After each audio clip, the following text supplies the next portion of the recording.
Hello, everyone, and welcome to this week's podcast. Today we have a very special guest, Miss Kailee Brauers. Yes, and we're just going to hear a little bit about her story. She is technically still a teenager. She's 19. 20. Oh, 20. Well, you just turned 20 recently, right? In November, yeah. Right. November, not that recently. Shows how fast time goes by. Yes. So we'll just hear a little bit about her and hopefully gain some insight from this conversation. And so Kailee, to start out, why don't you share a little bit about what you do? Okay. Well, I have the privilege to be Virginia's nanny for baby Maggie, and it has truly been just a blessing in so many ways for me. And I just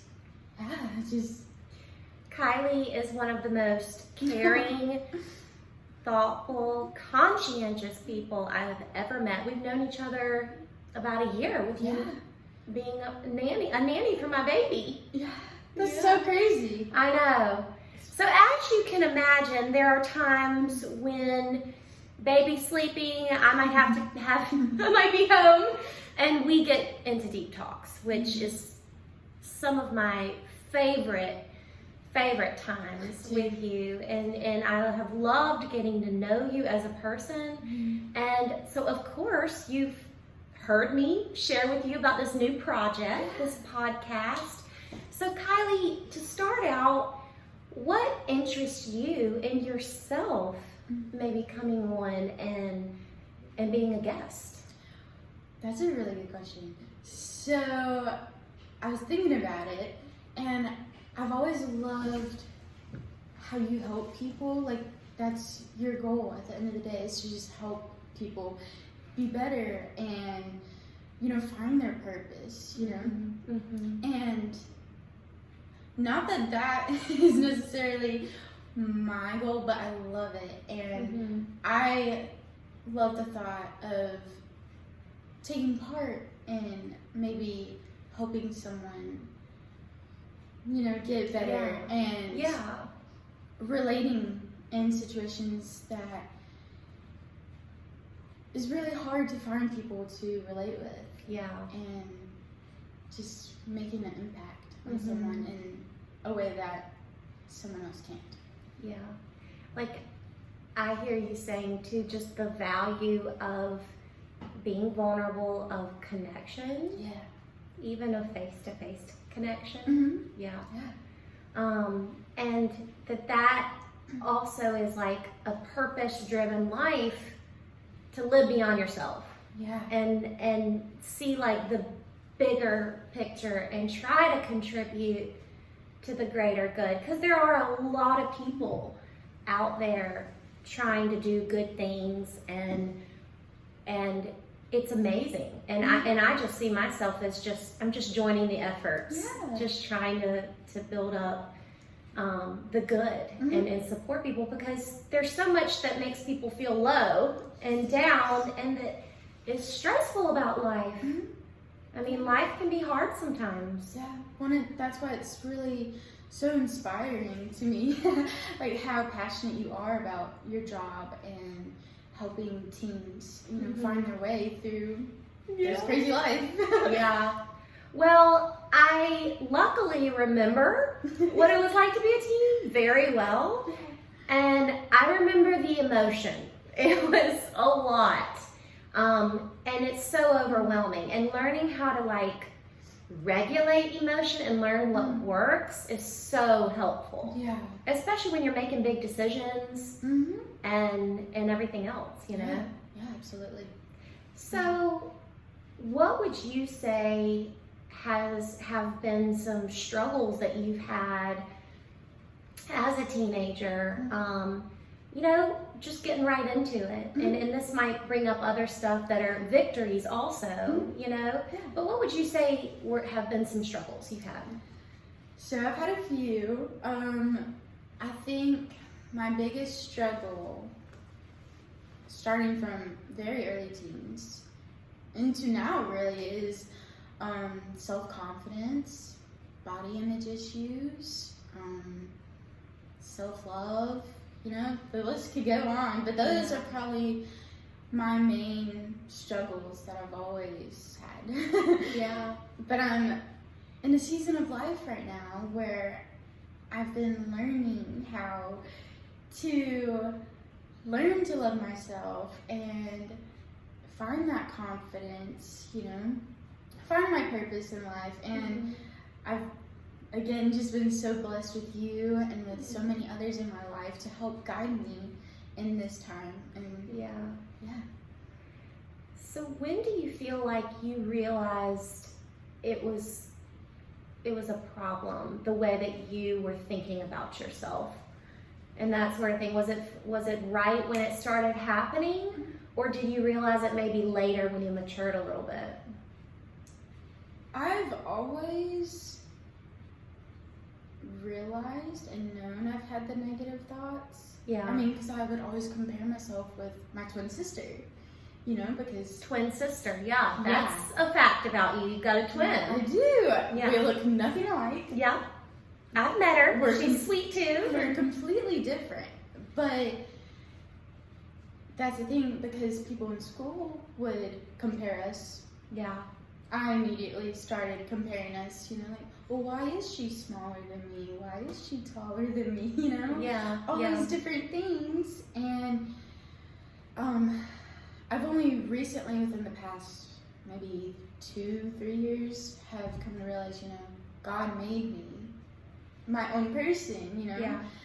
She is her own person and I'm my own person. And for that, we're each in our own way beautiful and wonderfully made. Yes. And so yeah, it's taken a while, because like I said, for years I always compared myself, and I've cried to my mom so many times about it, because she would get attention from people and I wouldn't. Yeah. And I never understood it, you know, but she would get attention for the wrong things. And because it's kind of weird. Yeah, like what things, if you don't mind? Yeah, so it'd be from guys, male attention. Boy attention. Yes, and this was like middle school, early high school, okay? Before I started, you know, I'm my own person, you know? Right. I need to come out of my own shell.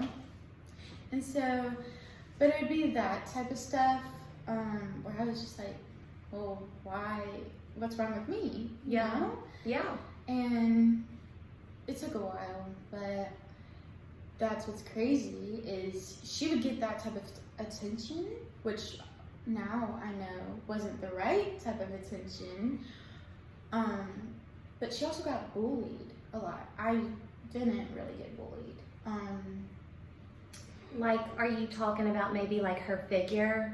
Like her, physical features. Right.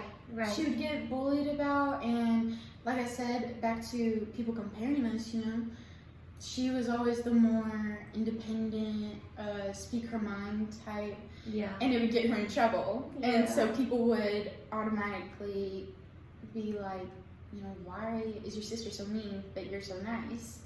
And that really hurt her because, again, they're comparing us. Yeah, it's really constantly. Hard. Yeah, it's really hard. It was. And I don't think I realized how impactful all of that was until actually right now. I mean, now that I'm actually thinking about it. Right. I always knew it was really hard being compared, but right now, thinking about it, I'm just like, wow.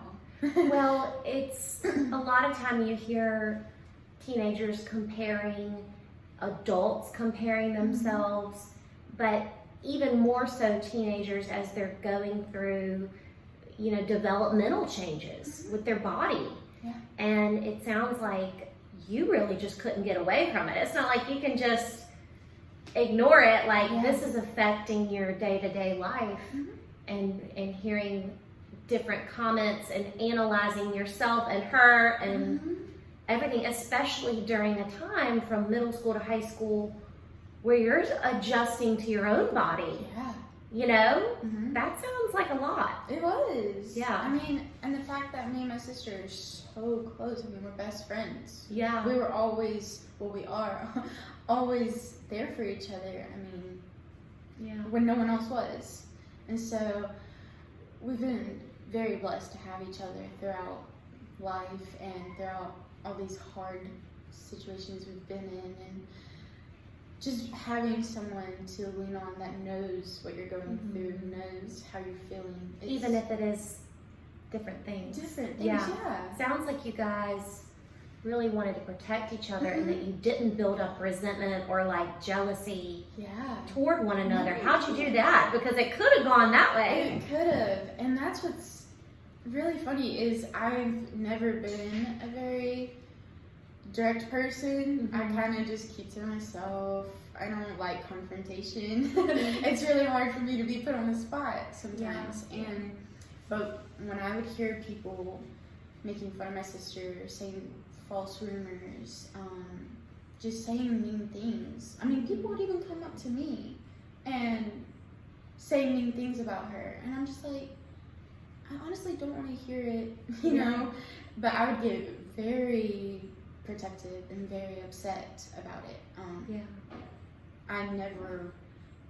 She's my, other half, and so hearing people being rude and mean to someone that I love and care about so deeply really hurt and brought out a side of me that I don't bring out a lot. and almost like mama bear, but like sister bear coming out. Like absolutely. And she, the same for me, honestly. There were times where I felt like she could have, stuck up for me more, but in a way, it made me stronger to kind of deal with it on my own, because I'm not a very independent person. I never have, and I think it's because I've always had her as my safety shield. Yeah. And so, the season of my life I'm in, I'm especially learning how to be my own person. So when was it that you started believing the messages of you're your own person, you are beautiful, everything about the way that God made you is unique and beautiful? Like who was it that told you those messages? You mentioned your faith. Can you share a little bit about that process and where those messages were coming from? Yeah. So, to be honest, my family, we've been in church, ever since I was little, but it wasn't one of those where we would go every single Sunday, we would read the Bible together, it was just, we believed in God, we went to church, So, in high school, me and my sister actually got into going with some of our friends, and we got really into it, and so that was maybe my sophomore year that I really got into having a relationship with God and pursuing that full time, because when I went to church and I was in the Spirit of the Lord, it just, my whole body and mind and soul, like, it's just, I was so free and happy, and it just I felt at peace with myself. And I loved that feeling. And so that's kind of when it started. Now I can even hear healing was starting. Maybe healing from the pain that you have felt. I mean, all high school for anyone is a hard time. Especially, I think, mentally. It's a lot to have all these different responsibilities, and they just get kind of thrown on you and all at once. And some people aren't blessed with the best home lives, so that can even put more of a burden on some people. And I pray for them every day, because I know how it is. Luckily, I was blessed with a great home life, and we're all very close. But right, so you had them in addition, and you had that security, but it was a lot of it sounds like church and youth group, and when you started really paying attention to even the Word of God and the messages of the Bible and stuff like that. I mean, like I said, like I grew up in church, but I never understood it. You know, when you're a kid, you just kind of go with the flow. Yeah. And so, but in high school, my sophomore year is when I like felt His presence, and I was like, whoa, this is a game changer. And so, but my whole journey with my faith and my relationship with God has been very up and down. I've struggled with thinking He really loves me, you know, after all the mistakes I've done, you know. It's really hard. Right. And, you know, I've had people from my church that I go to now, and you, and my other therapist that I go to. I'm not your therapist. No, you're not. I can put on the hat sometimes with some insight stuff. Yes. But important people in my life have reassured me that God does love me, and He has a plan for me, and my mistakes are not who I am, you know. And I try to tell myself that every day when I start getting in those deep negative thoughts, you know, because that is a very hard thing that I deal with, is thinking that I'm good enough. I've always, that's one of my biggest things, is thinking I'm not good enough. And so I've been really working on doing like daily affirmations and just talking to myself really, and in the presence of God, you know. It's been hard, but I think the more I grow up and the more I mature, the more I realize you can always grow and learn. You know, you don't have to stay in a pit and in this little dark hole full of sad thoughts, you know. I can't tell you how many times I've asked the question, you know, when someone is dealing with deep despair and pain, okay, is there anything that you do to get out of that place? That I hear, no, I just kind of sit in it.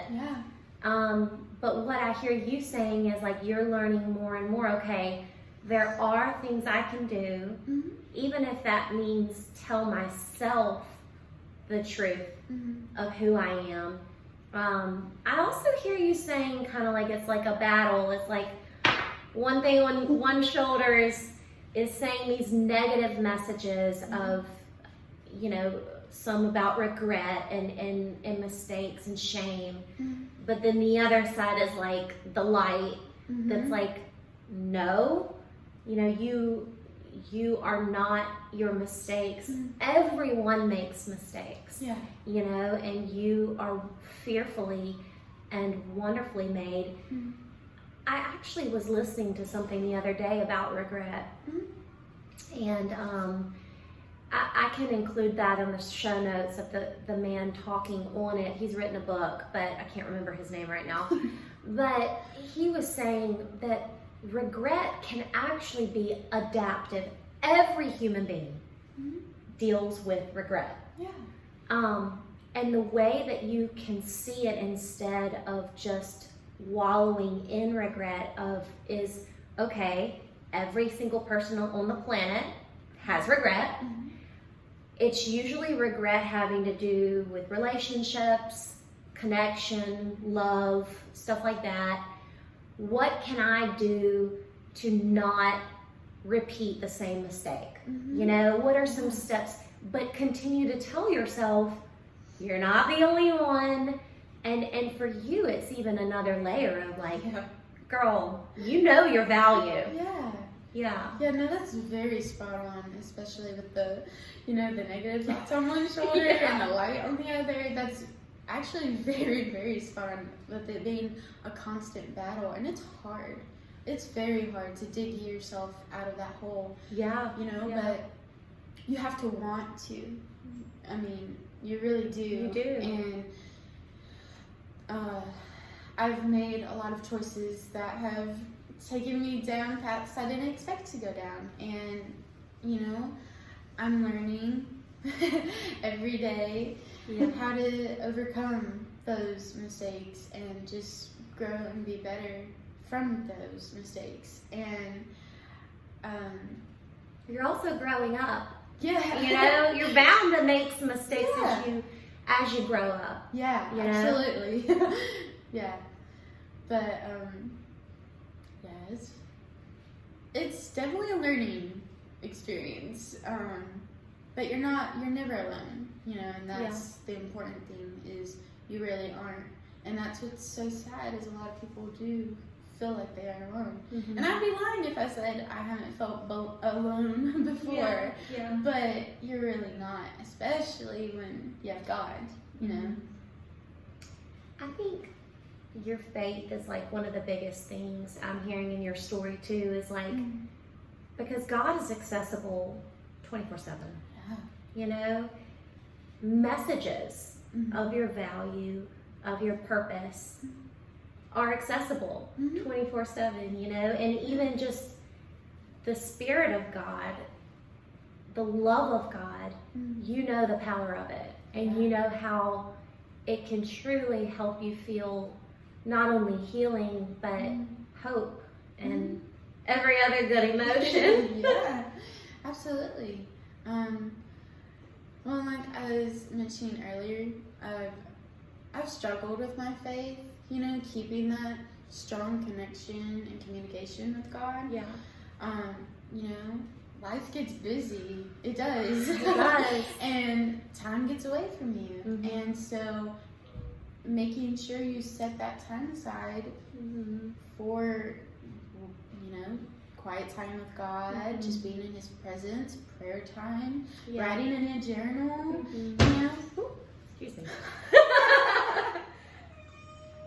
We've got a little baby in the next room, but that's okay. Aww. But all of those being watched by her daddy, so no worries. Yes. Yeah, I couldn't agree more. I think one thing that I've used to my advantage is technology and podcasts and sermons, where, like, as a mom and working full time, given I've got the summer off, but still time gets away. I mean, like, it's a busy life that a lot of us lead. So turning on a sermon, Joel Osteen is somebody I love to listen to, and it's like a 20-minute sermon that I can listen to while I'm making my breakfast or whatever. So I still feel the benefit and the love of God without having to sit down, but there is nothing like sitting in the quiet and praying and having the Bible and everything.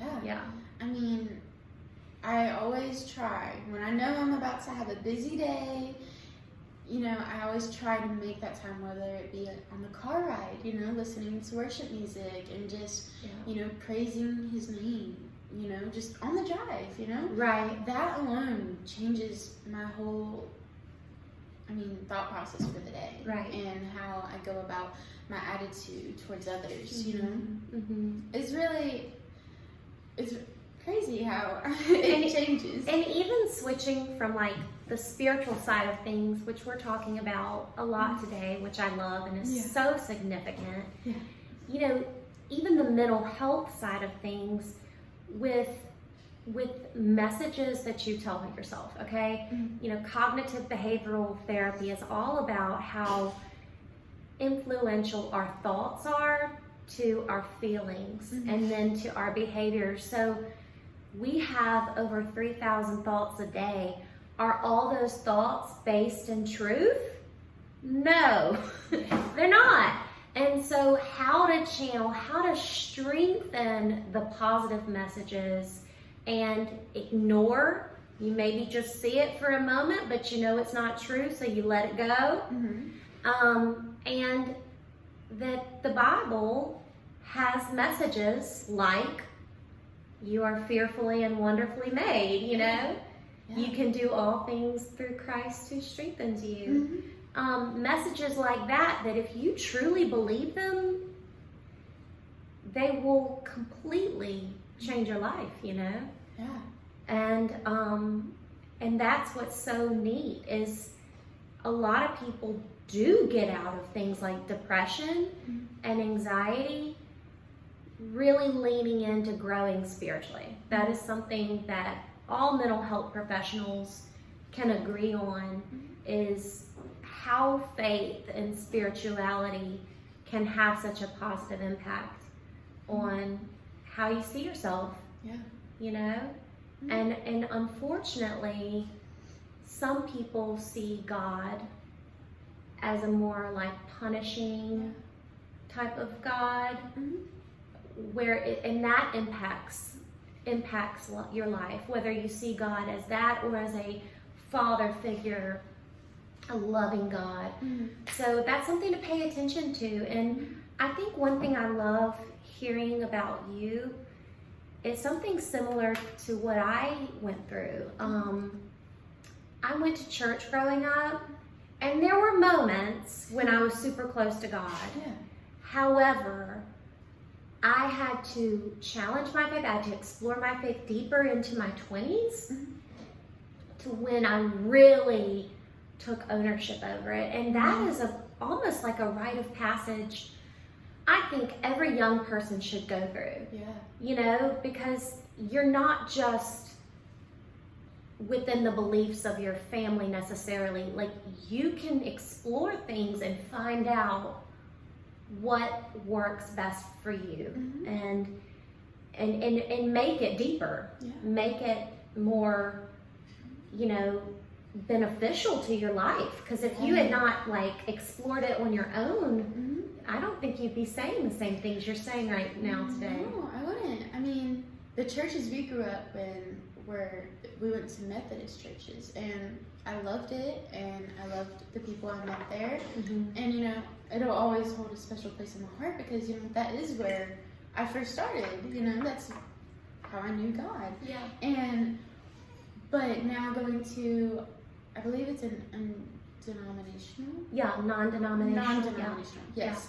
And so it's just a little more open and a little more charismatic. Yes, they call it. Yeah. Yes.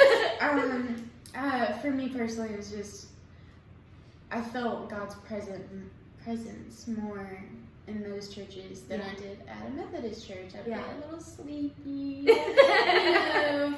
Like, are we going to lunch afterward? Or not? I remember. Yes, and so having the connection I do with God now, I mean, like you said, just exploring it on your own, finding what works best for you. I mean, because the Methodist churches work better for my parents, but the non-denominational churches work better for me and my sister, you know? And I think that is kind of part of the younger generation anyways, is the non-denominational churches. Because, I mean, it is just more with the worship music and just the messages, I feel like, are a little more, just more, you get more from it in a way. I mean, you get more from anything in general, just going, but for me personally, I definitely connect with God better. This actually brings up something that I want to share. I don't think I've shared this before with you. But when I say I challenged my faith, it happened within my experience working in Bayou La Batre. I worked at a nonprofit called BPSOS, and I don't know if you knew this, but Bayou La Batre, 1/3 of the population is Southeast Asian, with really the majority being Vietnamese. So all my colleagues were Vietnamese, and I mainly did a youth empowerment program, having open to all youth in the middle school and upper school there. But in the meantime, I volunteered a lot. I've always been love volunteering. And I went with the elderly population to a Buddhist temple, you know, and I got to know a lot of the elders, the old people, that are very respected, that were Vietnamese. And I had this connection with them it almost felt like a kindred spirit connection. And I remember challenging my faith during that time of like, well, these are Buddhist people, and I grew up Christian, and where are they going to go after death and all this stuff. What I came to realize, I serve an amazing, loving, just God. And guess what? He's the just judgment ultimately, and I trust him. And so I don't have to worry about who is going where after death. That is not my role. I have enough humility to know that my time is much better spent sharing the love of God, helping people, than judging people. Absolutely. And for me, I grew up with the Bible, and I grew up learning about Jesus, and all of those things connected with me, still connect with me, and make me feel the love of God. And so that is what I believe. And I just leave the rest to God. But that made my faith so much stronger, wrestling with it a little bit. And then really, really, really owning it. No, I love that so much. That's really, really cool how you came to that like realization, that you always loved and believed in God, but that just confirmed it even more for you in a way. I love that. I hear a lot about that actually with other people. I mean, I feel like every Christian goes through that at some point where they're, figuring out their, belief in God, and, they'll question God a lot, and it's okay. Absolutely. And just figuring it out on your own is just a really special thing, I feel like, because it makes that connection even more great with God. I've done research as well, and that's one thing that I learned about is basically people that have a faith that are more extrinsic, meaning they go to church or they go to temple each week. And then people like mainly just like as part of the culture, and then people that are intrinsic, that they've got that faith. And that there are some people that remain just extrinsic mainly throughout their lives. But the people that are more intrinsic gain the most benefits. And it sounds like you kind of went from extrinsic to intrinsic. Yes. And you might still do like more extrinsic things like the youth group and and things like that, but you've got that individual connection with God. Definitely. And it just keeps growing. It's a lot of work, making sure you set that time aside. But I mean, that's my most precious time of the day is when I do sit down and have my prayer time or quiet time with God. And I value that very much. You having such a big heart and loving, helping other people, and even putting others first, it only is going to bless you and help you so much, filling your cup, and filling yourself with the love of God, because it's gonna keep overflowing. And I think you're amazing. Thank you so much. Well, hopefully, our viewers gained something from our conversation. Of course we went over 30 minutes. That doesn't surprise me. No. Anyway, thank you again, Kailee. We've talked about everything from, your struggle with being comfortable in your own skin, self-confidence, to when it turned, when you started really leaning into the positive messages, and now the discipline of that, and how, yes, it's a discipline, but look at the fruit that it's really preparing in your life. Absolutely. Yeah, I love that so much. Me too. All right, girl. Well, thank you, everyone, and hopefully you'll tune in next time, and hope you have a really, really blessed day. Bye. Bye.